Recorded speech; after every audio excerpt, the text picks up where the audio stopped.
কলা এমন একটা জিনিস যেটা কিতা মনে হতেছে না। কলা এমন একটা জিনিস যেটা আমাদের শরীরের জন্য অনেক ক্ষতিকর। ইহা খেলে আমাদের শরীরে অনেক ক্যান্সারের দেখা দেয়। ইহা আমাদের শরীরের মধ্যে ক্ষতিকর প্রভাব ফেলে। ইহা খেলে মানুষের শরীর স্বাস্থ্য মনে হতেছে না যেন কিডি। এটি একটি ক্ষতিকর পদার্থ।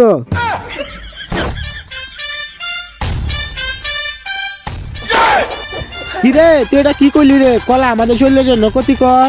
আমি তো কই কলা খাইলে শক্তি বাড়ে। তোরে কেলা কইছে?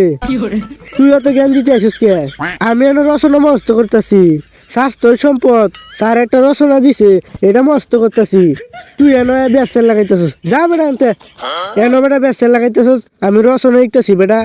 তুই কস কলা উপকারী, আমি বেটা রচনা লিখতেছি, তুই এনে এইটা কস কে? এ পাগল, তুই এটা কি কইছ? কলা আমাদের শরীরের জন্য ক্ষতিকর, তোরে কালা কইছে? কলা তো আমাদের শরীরে শক্তি দেয়, আরো শক্তি বাড়ে কলা খাইলে। যা বেটা বেটা, তোরা লাগে বুঝছিস একটা রচনা লিখতে রে, যা না মরল রে বেটা, জ্ঞান মারস বেটা, ফাজলামি করিস বেটা, যে না বললে নয় জ্ঞান মারস। যা বেটা, তোরা লাগে বেটা হত্যা হরি না বেটা, দূর যা। আসা নকটি দুজা পাগল, আবার কি রচনা হি হে? কলা বলে আমাদের শরীরের জন্য ক্ষতিকর, কলা আমাদের শরীরের জন্য উপকারী, যেটা খাইলে আমাদের শক্তি হয়, ভিটামিন। বুঝা পাগল, পাগল আন্দাজি মান্দাজি কিতা কয়ে গেছে গা পাগল।